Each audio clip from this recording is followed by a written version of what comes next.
चौधरी बंसीलाल विश्वविद्यालय का तीसरा दीक्षांत समारोह 15 जनवरी को आयोजित किया जाएगा। पहला मौका होगा जब विश्वविद्यालय द्वारा 5 पीएचडी छात्रों को डिग्री प्रदान की जाएगी। यह जानकारी चौधरी बंसीलाल विश्वविद्यालय में आयोजित पत्रकार सम्मेलन में अधिकारियों ने दी।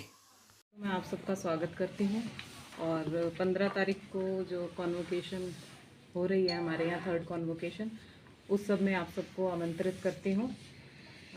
मीडिया का हमेशा ही बड़ा सहयोग रहता है चौधरी बंसीलाल यूनिवर्सिटी के साथ, और हमारी यूनिवर्सिटी की अच्छी कवरेज करते हैं आप न्यूज़ की। और इस कॉन्वोकेशन की ख़ास बात ये है कि इसमें पहली बार पीएचडी की डिग्री जो है, हमारे यहाँ 80 शोधार्थी लगभग रजिस्टर्ड हैं, तो 5 शोधार्थियों को जो अपने अपने, जैसे मैथमेटिक्स डिपार्टमेंट है, केमिस्ट्री है, पहला अपने अपने डिपार्टमेंट के पहले शोधार्थी रहेंगे जिनको ये डिग्री दी जाएगी। ये अपने आप में एक ख़ास बात है। और जैसा कि विस साहब बता रहे थे कि अब हमारी कोशिश रहेगी कि हम हर वर्ष कॉन्वोकेशन जो है कर लें, ताकि कोई पेंडेंसी ना रहे। और इसी दिशा में, क्योंकि पिछले वर्ष लगभग 12 या 13 महीनों के बाद ये कॉन्वोकेशन जो है हम कर रहे हैं, और आगे भी कोशिश करेंगे कि विद इन 1 ईयर हम कॉन्वोकेशन करते रहें। कुछ चीज़ें हो जाती है, हमने डिसाइड किया था कि फाउंडेशन डे के दिन ही कॉन्वोकेशन कर लिया करें, लेकिन कई बार कुछ अनफोर्सन सर्कमस्टांसेस हो जाते हैं, बट कोशिश रही तो हम कामयाब भी हो पाए इसमें। बाकी आप सबका कोई क्वेश्चन? हाँ जी। नहीं, चुनाव नहीं, की बात नहीं। बल्कि पहले हम पहले करना चाह रहे थे, थोड़ा सा लेट हो गए। देखिए, जो कन्वोकेशन शिकायत तो कोई आई नहीं। बाकी सजेशन बॉक्स है हमारे यहाँ, और डायरेक्ट हमसे आके भी कांटेक्ट कर सकते हैं। ईमेल आईडी भी है, तो we are open to that. देखिए, वो मेल आती रहती है, मेल में तो कोई भी डाल दे, हाँ, ठीक है ना। और उसका हर मेल का संज्ञान लिया जाता है। कोई ऐसी अनएड्रेस्ड नहीं है कंप्लेंट, कोई भी ऐसी नहीं है अनएड्रेस्ड। अच्छी बात है।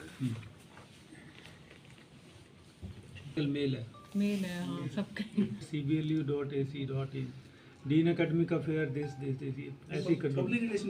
देसी पौधे, अभी तो ये देखिए औषधीय जो हमने हर्बल गार्डन लगाए उसमें सारे देसी पौधे हैं। और हमारे यहाँ जाल के जो 5 के करीब लगभग जाल के ऑलरेडी जो पहले से हाँ, पहले से है, हमने उनको बिल्कुल संरक्षित किया है।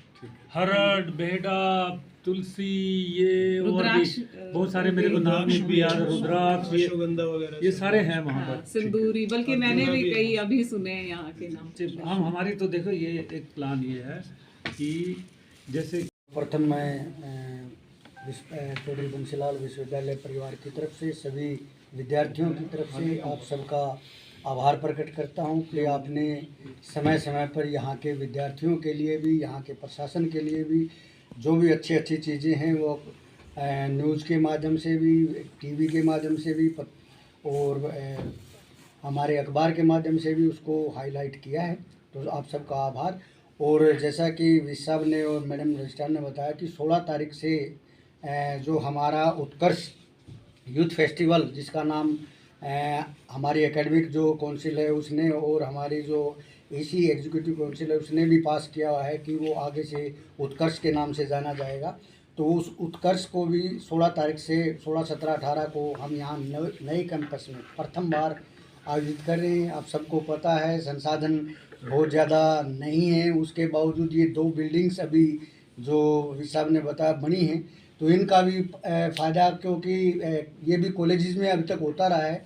5th हमारा यूथ फेस्टिवल है, 5वां, और ये 4 जो यूथ फेस्टिवल हुए हैं वो कॉलेजों में हुए हैं अभी तक। हमारा दूसरा ध्येय कॉलेजों में ऑर्गेनाइज करने का ये भी रहा है कि वो इसी का एक पार्ट है। केवल कैंपस तक ही विश्वविद्यालय नहीं है, विश्वविद्यालय के जितने भी संबंधित कॉलेज हैं वो भी विश्वविद्यालय का एक भाग है। तो हर कोने में, हर भाग में यदि कोई चीज़ ऑर्गेनाइज की जाती है तो उसका बेनिफिट जो है वो ज़्यादा बच्चों तक पहुंच पाता है। तो उस उद्देश्य से, और अब की बार बच्चों की डिमांड थी, विश्वविद्यालय के जो कैंपस के विद्यार्थी हैं उनकी भी डिमांड थी कि इस प्रकार की एक एक्टिविटी कैंपस में भी। तो 16 तारीख को उसका उद्घाटन, वैसे तो विधिवत उद्घाटन 16 तारीख को करेंगे, जैसे वी साहब ने बताया कि 15 को राज्यपाल महोदय के द्वारा उनका जो है इनॉग्रल किया जाएगा उस युद्ध उत्कर्ष का, और 16 तारीख को डॉक्टर रणपाल जो चौधरी रणवीर सिंह विश्वविद्यालय के कुलपति हैं वो उसमें चीफ गेस्ट आएंगे, वी साहब उसको प्रिजाइड ओवर करेंगे उस फंक्शन को। मैडम मैडम जी की उनकी विशेष उपस्थिति उसमें रहेगी। तो उसमें बहुत सारी जो एक्टिविटीज़ बच्चों के लिए ज़रूरी हैं उनके ऑलराउंड डेवलपमेंट के लिए, वो सारी एक्टिविटीज़ यूथ फेस्टिवल के माध्यम से, वो चाहे हमारी प्राचीन एक्टिविटीज़ रही हैं या आधुनिक अभी जो रही है वो सब करेंगे। और यहाँ से बच्चों को सेलेक्ट करके 9 से 12 फरवरी जो कि रोहतक में नॉर्थ इंडिया यूथ फेस्टिवल जिसका आयोजन किया जा रहा है रोहतक के द्वारा, महर्षि दयानंद विश्वविद्यालय रोहतक द्वारा, उसमें वो बच्चे भाग लेंगे। और हमारे लिए तो बड़े सौभाग्य की बात है कि हमारे बच्चे प्रथम बार जब भाग लेके आए थे तब भी उन्होंने नॉर्थ जोन में और ऑल इंडिया में स्थान प्राप्त किया था। अब की बार हमें और ज़्यादा उम्मीद ये है कि ज़्यादा बेटर तरीके से और अच्छे तरीके से वो बच्चे वहाँ परफॉर्म करें।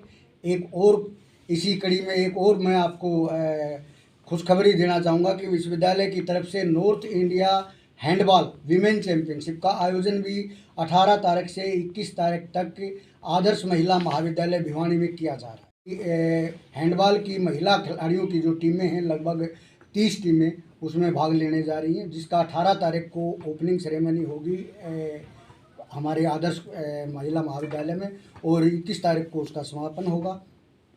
और इनके अंदर हमारी कोशिश है कि AIU जो एसोसिएशन ऑफ इंडियन यूनिवर्सिटीज़ जो सभी हैं जिसका विशेष वो रहता है कि किस प्रकार से कोई आयोजन किया जाए, वहाँ से कोई ना कोई प्रतिनिधि तो इनमें पहुँचे। अभी हमारी कोशिश है और अभी कंसेंट मिली भी है, तो उम्मीद है कि 18 तारीख को कहीं ना कहीं AIU से भी हमारे मध्य यहाँ उपस्थित होंगे, तो उनके माध्यम से थोड़ा सा बच्चों को और ज़्यादा प्रोत्साहन मिलेगा और बच्चे भी ये मानेंगे कि हमारी जो पहुँच है वो ऊपर तक पहुँची है। और उनको भी ये मौका मिलेगा कि भिवानी वैसे ही मिनी क्यूबा नहीं है या वैसे ही भिवानी हब नहीं है। जब वो रूबरू देखेंगे कि वास्तव में यहाँ के बच्चे टैलेंटेड हैं और यहाँ सब कुछ बहुत अच्छे तरीके से चल रहा है, तो मुझे लगता है कि आने वाले दिनों में बच्चा और ज़्यादा अच्छा कर पाए।